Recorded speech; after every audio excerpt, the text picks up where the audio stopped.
His name was Noah, 32 years old, a florist in a small studio in Brooklyn, the kind barely visible on the map, yet filled with soul in every arrangement. Slim, tall, gentle to a fault, he lived among petals and silences. While the city rushed outside, he cultivated beauty with patience. Known for his careful hands and calm gaze, many walked past the shop window. Few ever stepped inside, and almost no one noticed him. Almost. Her name was Irina, 29, Russian, an Olympic athlete in training, elite cyclist. She came to the United States to train under one of the best coaches in the world. Shorter than average, but with a compact, powerful body, legs that looked forged from steel, and a posture that didn't ask for space. It claimed it. She didn't smile easily. Her accent was strong, and her gaze even stronger. She had rented a small room in a townhouse near the flower shop by chance. Their first interaction was almost invisible. She passed him on the sidewalk after an exhausting training session. She was sweaty, headphones in, backpack slung over one shoulder, and he was carrying a bucket filled with freshly cut flowers. As they crossed paths, she stopped for a second, looked at what he was carrying, and said something in Russian. Noah smiled, confused. She pointed to one of the flowers and added, in broken but firm English, "This one is strong, like a survivor." And then she walked off. That was it. But something lingered in the air, a strange contrast. He, with his fragile flowers and gentle hands. She, with that tense, firm body, capable of crushing anything with her strength. He didn't quite understand her comment, but he didn't forget it either. And the next day, he started noticing when she passed by. Noah was arranging the flowers in the display window of the small flower shop where he worked, right in the heart of Brooklyn, when she walked in. The sound of the doorbell was ordinary. What wasn't was her presence. Irina wore a light hoodie and tight cycling leggings. Her red hair was pulled into a ponytail, damp with sweat, and the sports backpack slung over her shoulders made it clear she'd just come from an intense workout. Her green eyes scanned the place with the precision of someone used to planning routes, calculating time, analyzing everything. She asked for sturdy flowers, not too delicate, with firm English, lightly tinted with a Russian accent. Noah, still slightly distracted by the intensity of her gaze, offered lilies, and as he reached out to show her, she leaned in too, close, and held the same stem as he did. The touch was brief, but it left his hand warm. He noticed her hand was smaller, but stronger, strong in a way that caught him off guard.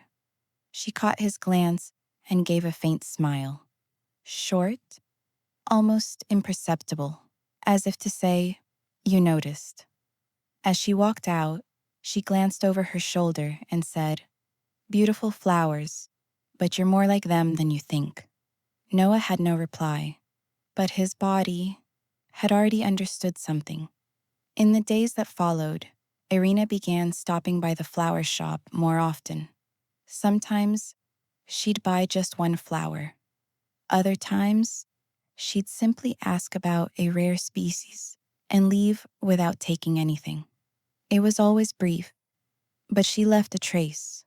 At first, Noah thought it was just coincidence, but he soon noticed the pattern.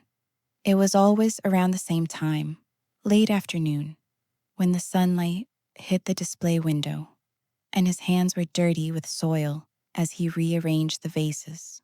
And she, always in her training gear, body glistening with sweat, her steps firm, like someone who had just conquered a mountain of climbs. One day, when the rain came out of nowhere, she rushed in, soaking wet, laughing, hair stuck to her face. He offered her a microfiber towel he used to dry the vases. She nodded, took it, and asked, "Do you take care of all this alone?" He said yes, and before he even realized, she was already beside him, helping arrange the flowers that had fallen from the wind at the door. From that day on, Irina didn't just show up as a customer. She became a presence. One of those presences that doesn't ask for permission, but also doesn't intrude. It simply stays. Sometimes she'd sit at the counter while he worked. Other times, she'd drop something off. A bottle of water, an energy bar, a smile. One Saturday, she walked in, carrying a flat bike tire over her shoulder, pretending to be exhausted. Said the repair shop on the corner was closed, and she needed a place to rest. Noah, a bit confused, pointed to the back of the shop where he kept the larger pots. She sat on the floor, leaning against a bag of soil, and asked, "Have you ever ridden a bike?" He laughed, said only when he was a kid. She replied with a teasing, half serious, "Then come with me." And before he could respond, she added, "I dare you to keep up with me on a light ride." That's when he realized the invitation wasn't just about cycling. It was about stepping into her rhythm, and even without fully understanding why, he said yes. Noah had never been one to follow someone else's pace. He liked his own rhythm, his quiet, the way flowers took their time to bloom. But that Sunday, something shifted in him, and he still couldn't explain what. Irina took him to a trail in the state park, where she trained whenever she wanted to escape the city.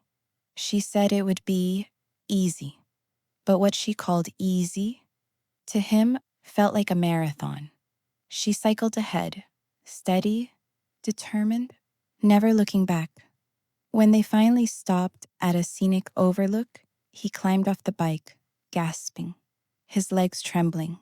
"You trying to kill me?" he joked, half laughing, half serious.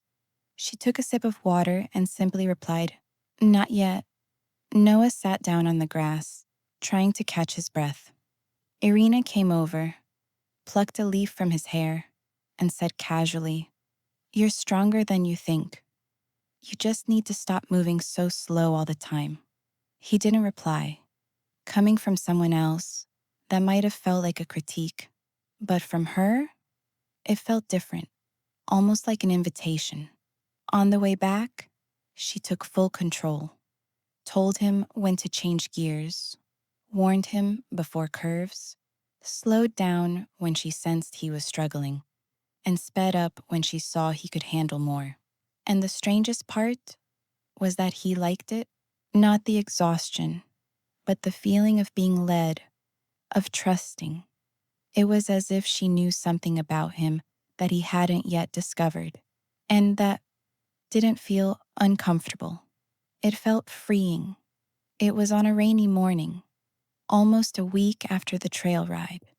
Irina stopped by the flower shop with her jacket still damp and a bag of fresh bread. She said she had time before training and wanted to help arrange the display window. Noah hesitated. He liked working alone, had a specific way of placing each flower, choosing every tone. And she was pure intensity.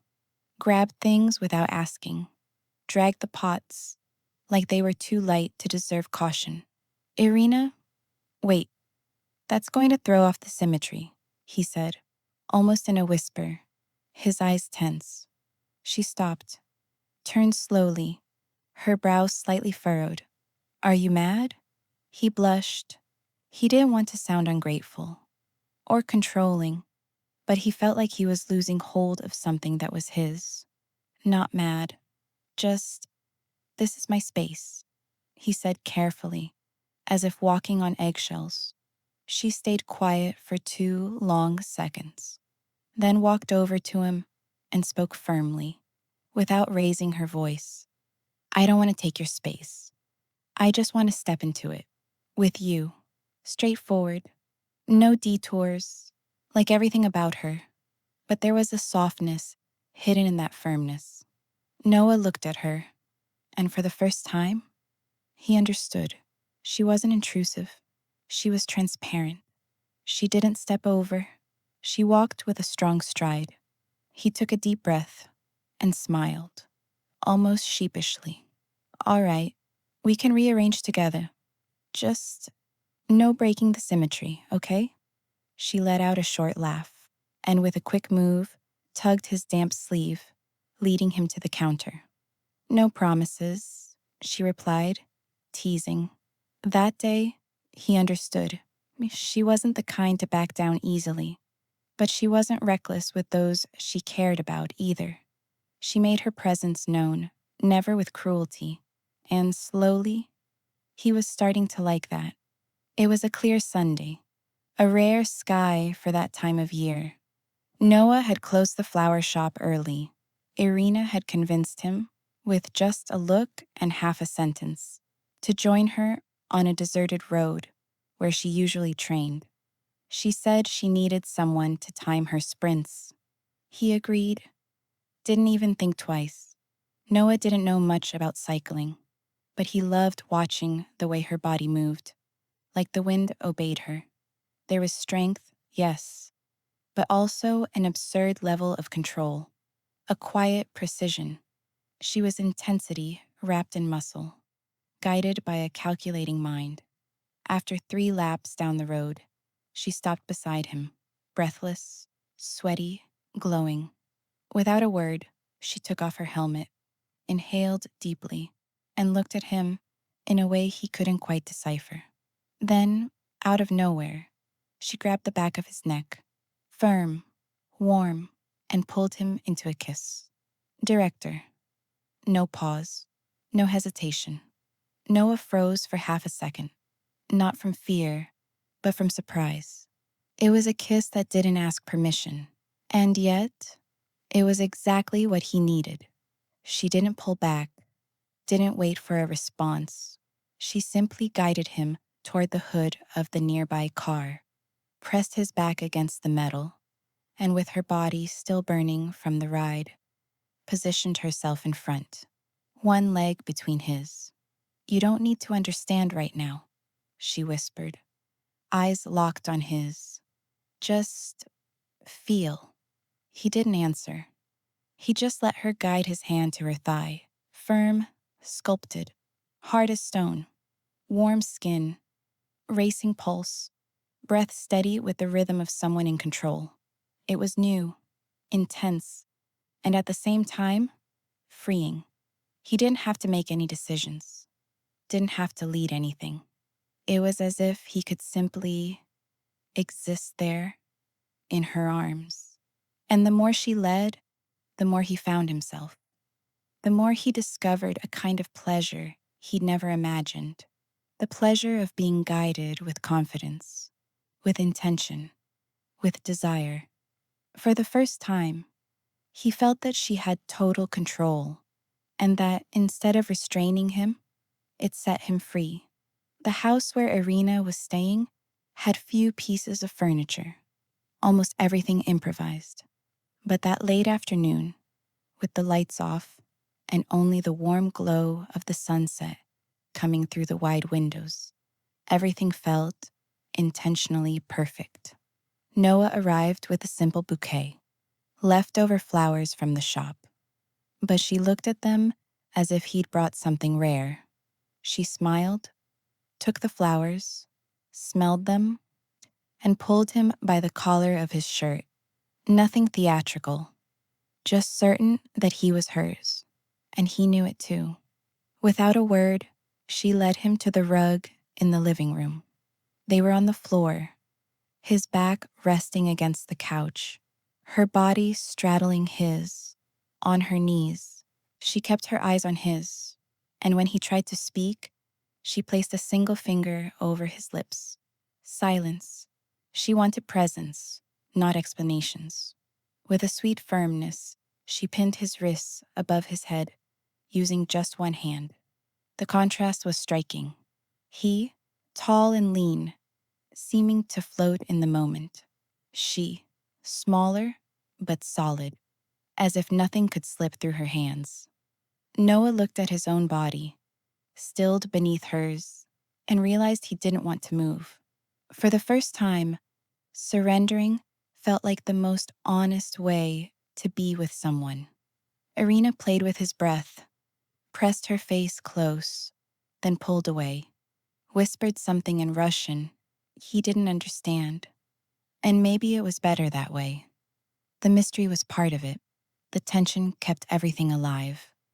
She laid over him, still holding his arms, and began to speak with her body, setting the rhythm, alternating glances and touches. There was no script, just a dance between wanting and allowing.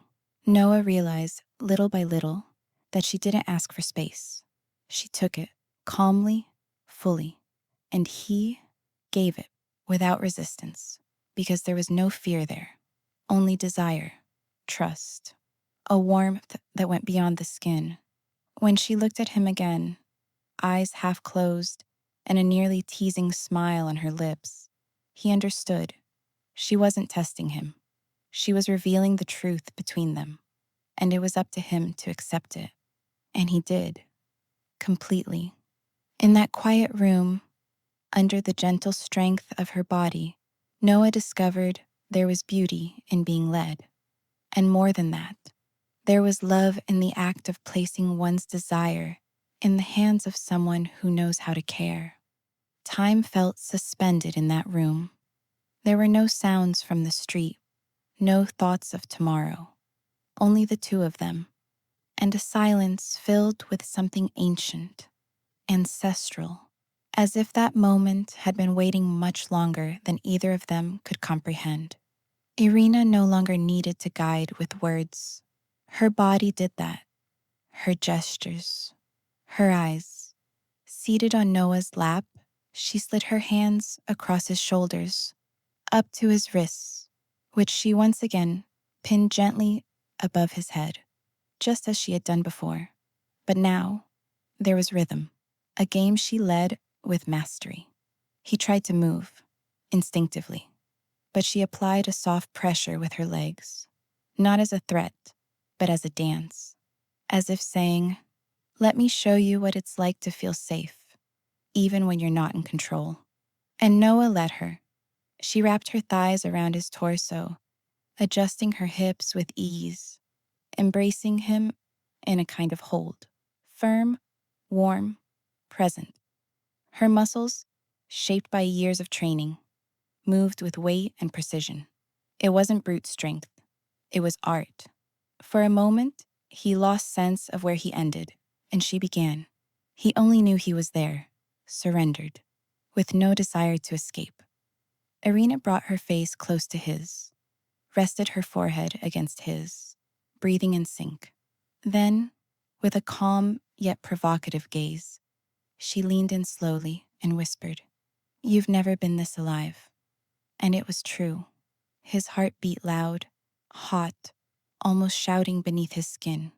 But his body was calm, as if that gentle control, that rhythm she imposed, was exactly what he needed.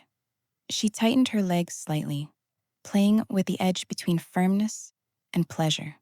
He didn't resist, didn't question, just looked at her with admiration and desire. And a slight smile escaped, almost shy, as if to say, "I didn't know. I like this."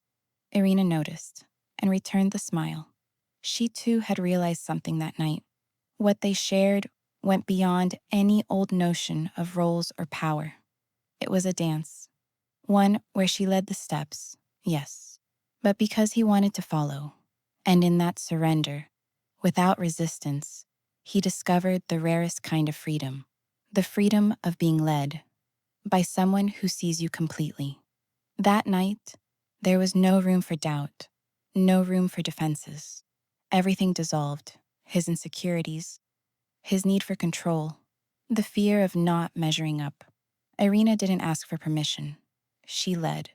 Firmly, yes, but also with respect, with a strange calm, almost protective. Every gesture she made seemed calculated, but not in a technical sense. It was as if she instinctively knew just how much he could receive and how far he could go. And Noah went, not out of pressure, but because he trusted. He, who had always feared losing control, discovered the opposite that night. That being dominated is sometimes a form of being held, of being seen, of being accepted exactly as you are. Her body spoke for her, and his responded with the only honest thing it had left: surrender. Hours later, when she fell asleep with her head resting on his chest, her legs still wrapped around his waist, Noah didn't want to move, didn't even think about it, because for the first time, he wasn't trying to prove anything. He was just feeling, fully, and even without saying a single word, he knew that night would change him forever. The sun was already beginning to light up the windows when Noah opened his eyes. For a moment, he thought it had all been a dream: her touch, her firmness, her care. But Irina was still there, sitting beside him, hair loosely tied up, wearing only his shirt, staring out the window as if the world outside didn't matter. He was the one who broke the silence. You've always seemed like you knew exactly what to do, like you had everything under control. She smiled, but it was a brief smile, tight. And then, for the first time, she looked away. Truth is, I never did, she said. Noah sat up slowly, curious. Irina took a deep breath. She was visibly uncomfortable, but she kept going. My father was a coach for the national team in Russia. Strict, cold. If I wasn't the best, I was nothing. I started cycling at 12, and by 13, I was crying in locker rooms, in secret, from exhaustion. She looked at Noah. The only way I found to survive was becoming unbreakable, or at least seeming that way. Did it work? He asked. Irina hesitated, then answered in the softest voice of the night. Until yesterday. Noah didn't say a word. He simply moved closer, held her hand, now without any force in it. You're not just strong, Irina. I know. I just forget sometimes. And there, in that silent exchange, something was born, something neither of them expected. She realized she didn't have to hide the cracks anymore. He understood that being led by her didn't make him any less of a man. It was a different kind of strength, one that came from affection, from trust, and from the courage to stay. The sun was beginning to light up the windows when Noah opened his eyes. For a moment, he thought it had all been a dream: her touch, her strength, her care. But Irina was still there, sitting beside him, her hair messily tied up, wearing only his shirt, staring out the window as if the world outside didn't matter. He was the one who broke the silence. You always seemed like you knew exactly what to do, like you had it all under control. She smiled, but it was a small, fractured smile. And then, for the first time, she looked away. Truth is, I never did, she said. Noah sat up slowly, curious. Irina took a deep breath. She was visibly uncomfortable, but kept going. My father was the national cycling coach in Russia. Strict, cold. If I wasn't the best, I was nothing. I started cycling at 12, and by 13, I was crying in locker rooms, hiding from exhaustion. She looked at Noah. The only way I found to survive was becoming unbreakable, or at least pretending to be. Did it work? He asked. Irina hesitated, then replied in the softest voice of the night. Until yesterday. Noah didn't say anything. He simply moved closer, held her hand, now without any strength in it. You're not just strong, Irina. I know. I just forget that sometimes. And in that silent exchange, Something was born, something neither of them had expected. She realized she didn't have to hide the cracks anymore. He understood that being guided by her didn't mean he wasn't a man. It was a different kind of strength, one that came from affection, from trust, and from the courage to stay. Some stories don't follow the expected path. They don't begin with promises, nor end with goodbyes. They simply settle in, like a root growing silently beneath the concrete, until one day it breaks through the surface and shows it was always there. Irina and Noah were like that. She, intensity and control. He, surrender and calm. Two opposites who didn't try to change one another. They just fit, as if the universe had crafted one to both challenge and shelter the other, all at once. He never had to be stronger. She never had to pretend to be less. And it was in that raw honesty that love found its place. Because sometimes what we need the most is exactly what we never thought to ask for. And once we find it, there's no turning back. Irina returned to the world. Noah stayed with the flowers. But between them, there was something that neither distance, nor fame, nor time could erase. A look, a touch, a soft and eternal kind of dominance.